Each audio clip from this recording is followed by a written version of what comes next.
Hi అందరికీ ఈరోజు variety recipe చూపిస్తానండి. ఇది కేరళ ఇంకా తమిళనాడు వాళ్ళు బ్రేక్ఫాస్ట్గా తింటారు. ఇక్కడ రైస్ తీసుకున్నానండి. రైస్ నానబెట్టుకోవాలి 3 hours. నానబెట్టినాక వాటర్ స్ట్రెయిన్ చేసేసి ఆరబెట్టుకోవాలి. ఆరబెట్టుకున్నాక గ్రైండ్ చేయాలండి. ఫైన్ పౌడర్ లాగా గ్రైండ్ చేయాలి. ఇలా మెత్తగా గ్రైండ్ చేసుకోవాలి పౌడరు.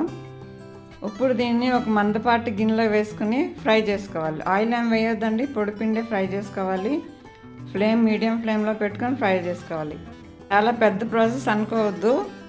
5-6 minutes పట్టింది నాకు ఫ్రై చేయడానికి. ఇది ఒక ట్రెడిషనల్ రెసిపీ అండి. ట్రెడిషనల్గానే చేయాలి, అప్పుడే టేస్ట్ బాగుంటుంది. ఇది ఓనం స్పెషల్ అని చేశానండి ఈ రెసిపీ నేను. ఇదిగోండి ఇలా ఫ్రై చేసుకోవాలండి. తడేం లేకుండా ఫ్రై అవ్వాలి పిండి. మనకి మంచి స్మెల్ వస్తుంది ఫ్రై చేసేటప్పుడు. అప్పుడు వరకు ఫ్రై చేసుకోవాలి. ఈరోజు ఓనం ఫెస్టివల్ అండి. ఓనం ఫెస్టివల్ సందర్భంగా ఈ రెసిపీ చేశాను నేను. ఇది చాలా ఆథెంటిక్ రెసిపీ అండి. ఇప్పుడు ఈ పిండి ఫ్రై చేసేటప్పుడు అస్సలు మాడకుండా ఫ్రై చేయాలండి. మాడిపోయింది అనుకోండి అసలు టేస్ట్ బాగోదు. ఇలా పొడి పొడిగా అయ్యే వరకు ఫ్రై చేసుకోవాలి. నా ఛానల్ కొత్తగా ఎవరైనా చూసినట్లయితే సబ్స్క్రైబ్ చేసుకోండి. సబ్స్క్రైబ్ చేసుకుని బెల్ ఐకాన్ కూడా నొక్కండి. ఇక్కడ ఒక బౌల్లో 2 bowls వాటర్ వేసుకున్నానండి నేను. 2 cups వాటరు. ఇప్పుడు ఈ వాటర్ బాయిల్ అయ్యేటప్పుడు సాల్ట్ వేసుకోవాలి. సాల్ట్ వేసుకుని బాగా రోలింగ్ బాయిల్ అయ్యే వరకు బాయిల్ చేయాలి. ఏ కప్తో అయితే వాటర్ తీసుకున్నానో అదే కప్తో పిండి తీసుకున్నానండి. 2 cups పిండి.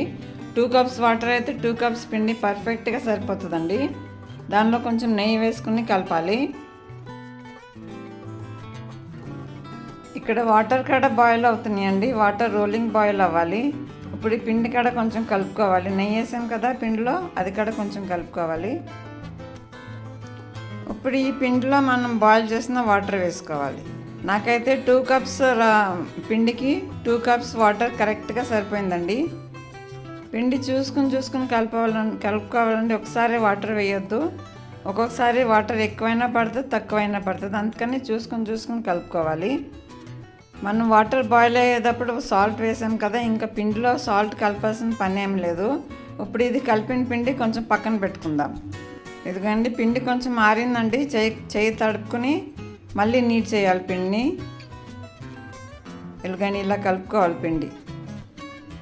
ఇప్పుడు ఒక ప్లేట్ తీసుకున్నానండి. దానికి గీ అప్లై చేస్తున్నాను, అంటుకోకుండా ఉంటుందని చెప్పి. ఇలా గీ మొత్తం అప్లై చేయాలి ప్లేట్ మొత్తం.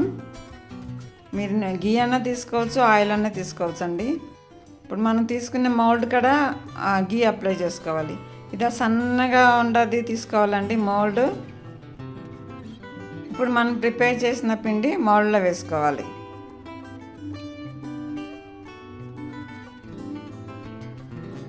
ఇప్పుడు ఈ మౌల్డ్కి మూత పెట్టి ఒత్తుకోవాలండి పిండిని. ఇది సన్నగానే తీసుకోవాలండి, లావుగా అయితే బాగోదు. సన్న దాంట్లో నుంచే తీసుకోవాలి. ఇదిగోండి ఇలా ఒత్తుకోవాలండి మొత్తం ప్లేట్ మొత్తం.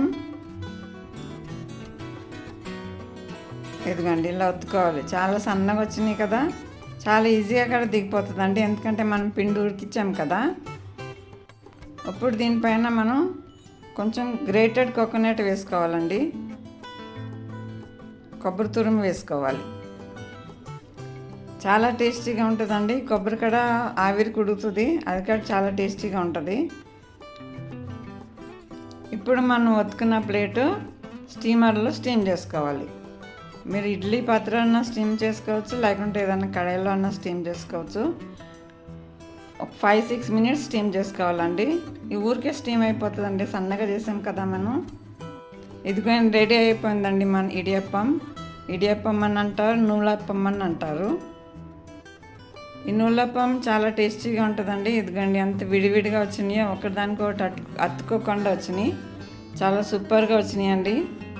ఇది మామూలుగా పట్టించిన పిండితో కూడా చేస్తారండి, కానీ అంత టేస్ట్గా ఉండదు. ఇలా వేయించిన పిండితోనే చాలా బాగుంటుంది. ఇప్పుడు దీన్ని కొబ్బరి పాలతో కూడా సర్వ్ చేసుకుంటారండి, ఏదైనా కుర్మాతో కూడా సర్వ్ చేసుకుంటారు. నేను శనగల కూరతో సర్వ్ చేశాను. Thank you for watching. Please subscribe.